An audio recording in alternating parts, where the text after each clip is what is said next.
kepada hari akhir. Pendidikan Agama Islam dan Budi Pekerti SMA kelas 12.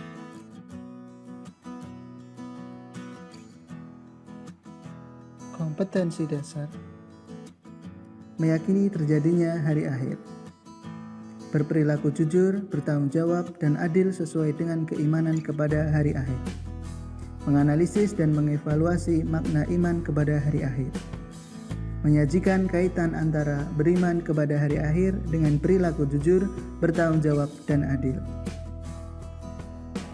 Segala sesuatu pasti ada akhirnya, begitu juga dunia ini. Karena kiamat pasti terjadi.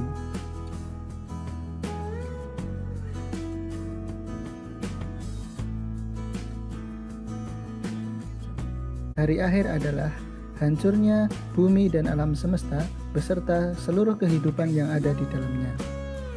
Hari akhir disebut juga dengan hari kiamat. Hari kiamat dapat dibuktikan kebenarannya melalui Al-Quran dan juga ilmu pengetahuan.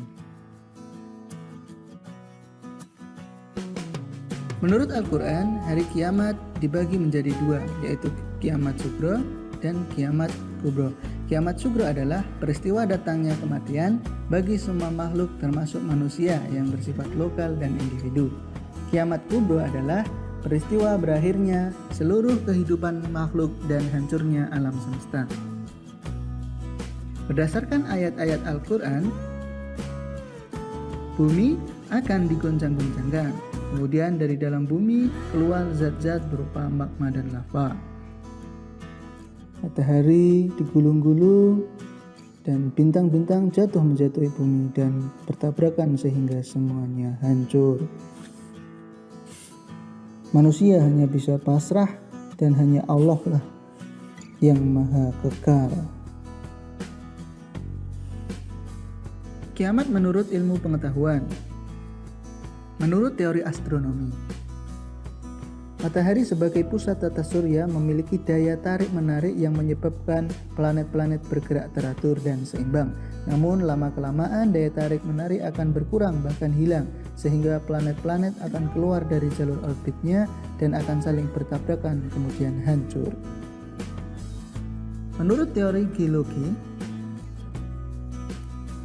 gas panas di dalam perut bumi berkembang dan menekan ke arah keluar.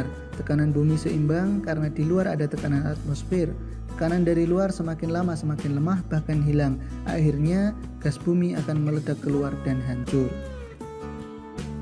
Menurut teori fisika, energi matahari dipancarkan ke angkasa dan mampu menyala 50 miliar tahun dengan panas 15 juta derajat Celcius. Suatu ketika cahayanya akan redup dan sinarnya akan habis, maka tidak ada angin dan awan yang berakibat hujan tidak akan turun. Selanjutnya gunung-gunung akan meletus, ombak-ombak bergulung, air laut naik sehingga hancurlah bumi ini. Lalu setelah bumi hancur, apa yang akan terjadi? Kita tengok tahapan kehidupan yang pertama ada di dunia.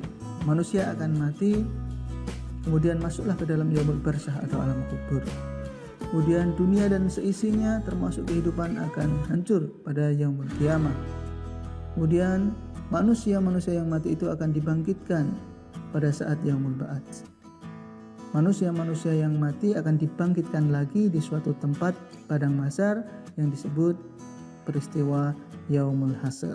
Setelah itu manusia ditunjukkan buku catatan amal kebaikannya dan keburukannya. Kemudian yaumul hisab, diperhitungkan segala amalannya.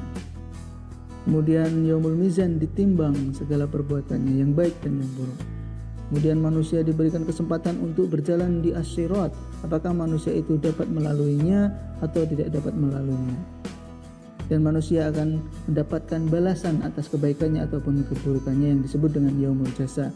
Nah, disitulah nanti akhirnya manusia akan ditentukan apakah manusia itu pantas di surga atau di neraka. Terhadap hari kiamat, hikmah yang dapat kita ambil yang pertama adalah menjauhi kemaksiatan dan penyimpangan moral yang mengakibatkan murka Allah Subhanahu wa taala di dunia dan di akhirat. 2. Menyejukkan dan mengembirakan hati orang-orang mukmin dengan segala kenikmatan akhirat yang sama sekali tidak dirasakan di alam dunia ini. 3. Senantiasa tertanam kecintaan dan ketaatan terhadap Allah Subhanahu wa taala dengan mengharapkan maunahnya pada hari itu. 4. Senantiasa termotivasi untuk beramal baik dengan ikhlas. 5. Senantiasa menghindari niat-niat yang buruk apalagi melaksanakannya. 6.